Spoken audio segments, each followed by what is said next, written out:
आइए देखते हैं 8 फरवरी 2024 से 2026 तक के ये 2 साल का सफ़र, इसमें पाकिस्तान में क्या-क्या कुछ इम्पोर्टेंट हुआ।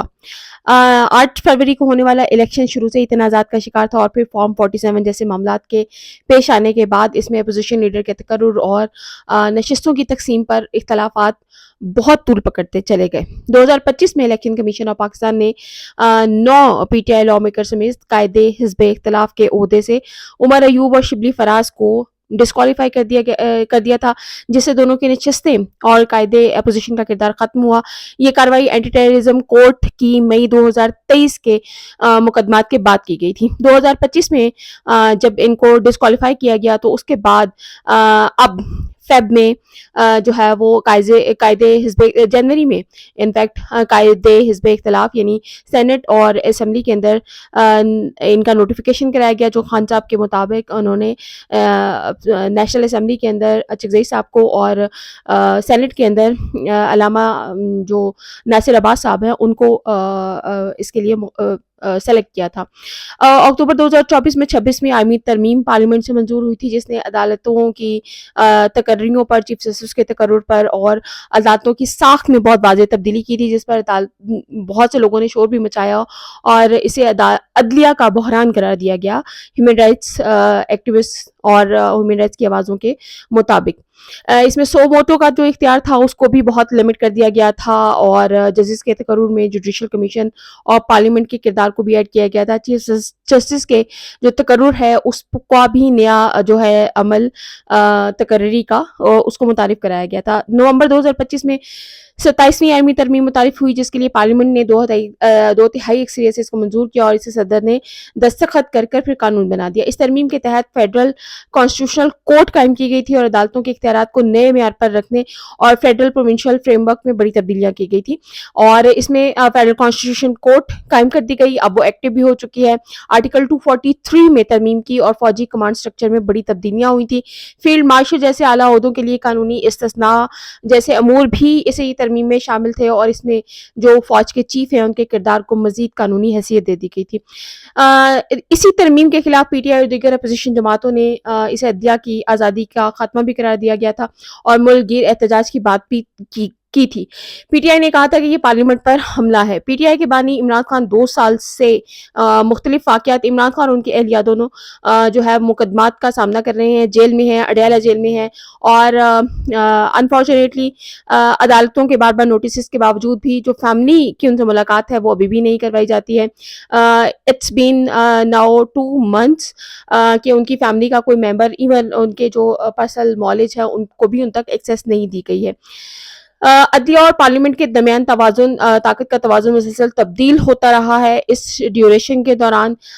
इलेक्शन कमीशन में जो इलेक्शन कमिश्नर थे वो भी अपना टेन्योर मुकम्मल कर चुके हैं, उनकी अपॉइंटमेंट अभी भी पेंडिंग है। अपोजिशन लीडर के इस इलेक्शन के बाद अब थोड़ा सा आइडिया ये हो रहा था कि शायद अब कहीं ना कहीं आपस में मिल मिलाकर जो कमिश्नर है उनका जो अपॉइंटमेंट है वो शायद कर ली जाएगी।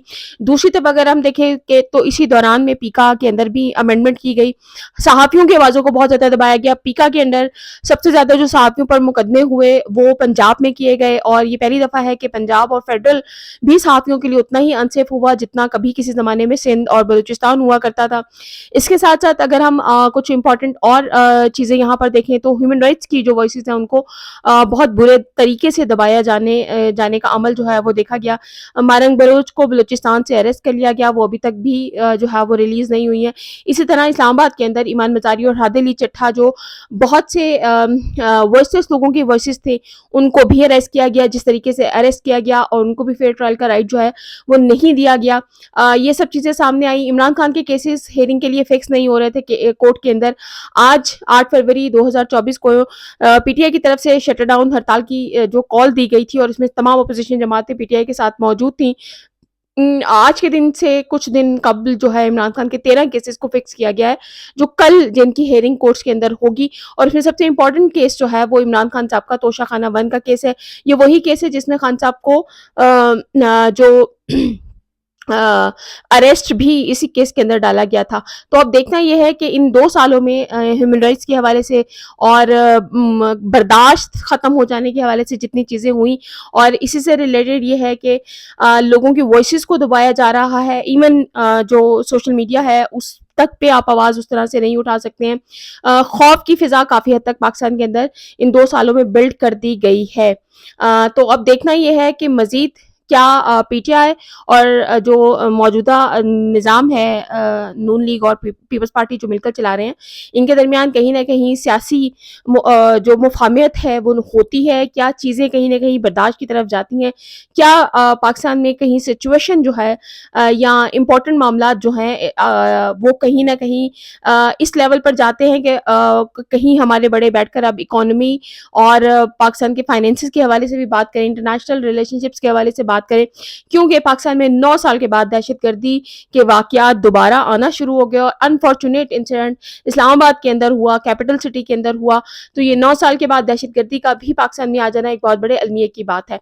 तो ये 2 साल थे जो 2024 से 2026 के दौरान पाकिस्तान के अंदर क्या-क्या चीज़ें चेंज हुई, और आज का दिन जो है वो अपोजिशन जमातों ने जो यौम सियाह के तौर पर मनाने के लिए रखा था। देखते हैं मज़ीद अब कल से क्या नई शुरुआत होती हैं, क्या आने वाले 2 या 3 साल जो इस हुकूमत ने अभी मुकम्मल करने हैं उसमें सियासी गुफ्तगू शुरू होती है और कहीं पाकिस्तान की इकोनॉमी को प्रायोरिटी दी जाती है या नहीं।